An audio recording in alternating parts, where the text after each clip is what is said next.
தேவனாகிய கர்த்தர் மனுஷன் தனிமையாய் இருப்பது நல்லதல்ல, ஏற்ற துணையை அவனுக்கு உண்டாக்குவேன் என்றார். ஆதியாகமம் 2ஆம் அதிகாரம் 18வது வசனம்.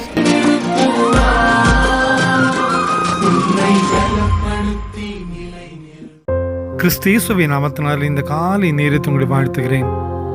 மீண்டுமாக ஒரு புதிய நாளையும் நம்பிக்கையின் செய்தியும் கேட்க கர்த்தர் நமக்கு கிருபை செய்திருக்கிறார்.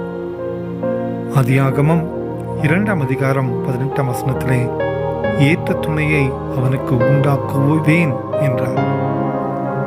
ஆண்டவர் நமது தேவைகளை நன்றாக அறிந்திருக்கிற தேவன்.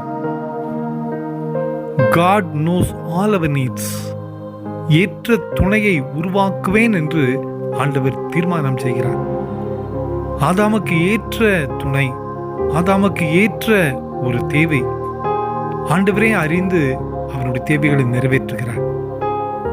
அன்பான குடும்பத்தின் மக்களே, அதே ஆண்டவர் தான் இன்றும் ஏற்ற தேவை இன்னது என்று நம்மை குறித்து அறிந்திருக்கிறார்.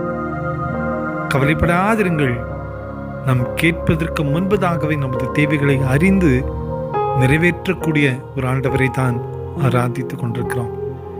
ஒருவேளை இந்த புதிய நாளின் காலை நேரத்தில் நாம் என்னென்ன தேவையோடு நாம் இருக்கிறோம் என்று கர்த்தர் அறிகிறார்.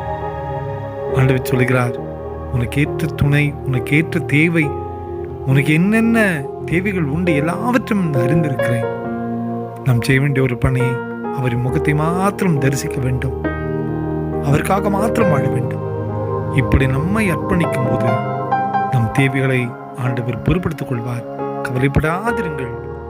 எல்லாவற்றையும் ஏற்ற நேரத்திலே நமக்காக செய்து முடிப்பார். ஜெபிப்போமா. அன்பின் ஆண்டவரே, இந்த காலை நேரத்தில் நீர் எங்களுக்கு தந்த வார்த்தைக்காய் நன்றி. எங்கள் தேவைகள் இன்னது என்று அறிந்து நீர் நிறைவேற்றுகிற ஆண்டவரப்பா.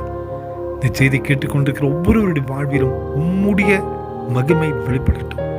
பிறந்த நாளையும் திருமண நாளையும் நினைவு கூறுகிற பிள்ளைகளை ஆசீர்வதிங்கப்பா. உங்களுடைய பிரசனம் இந்த நாள் முழுவதும் கூட இருக்கட்டும். இயேசுவின் மூலம் ஜெபங்களும் எங்கள் நல்ல பிதாவே.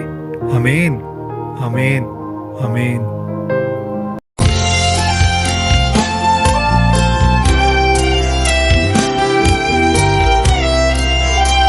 கர்த்தர் உங்களையும் உங்கள் குடும்பங்களையும் ஆசீர்வதிப்பார்.